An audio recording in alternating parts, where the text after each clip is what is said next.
Hey, Welsh Metals here. Today I will be showing how to prepare an induction furnace for a melt. So here's the induction furnace. That's what it looks like. And there you can see the thermometer right at the bottom. So we'll be checking this for any damages. First of all, check the crucible. Make sure there's no obvious cracks or anything on it. Should be doing these safety checks for every melt. Make sure your furnace survives longer.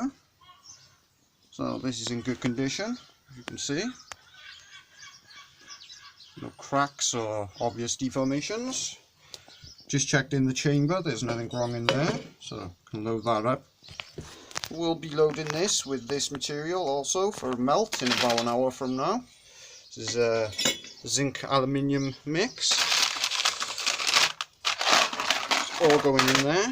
Put the zinc mixed in first, since I will be using this for a melt soon. So let's check the power. Showing how to set this now.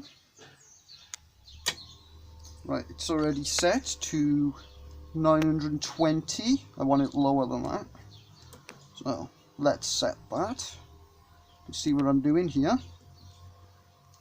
I want it at about 850, so that's where I will set it at.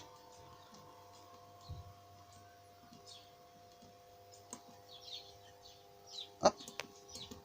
There we go. Set to 850. And it's set. So that temperature will quickly start climbing now on the furnace. Don't seem to be any sort of digital malfunctions with the screen or the power supply. The temperature is already starting to rise, as you can see.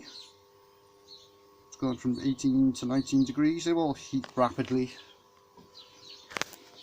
So check on the side, make sure there's no... everything sounds good. So that was safety checks on the induction furnace. Check back later and I will be pouring this metal. See you then.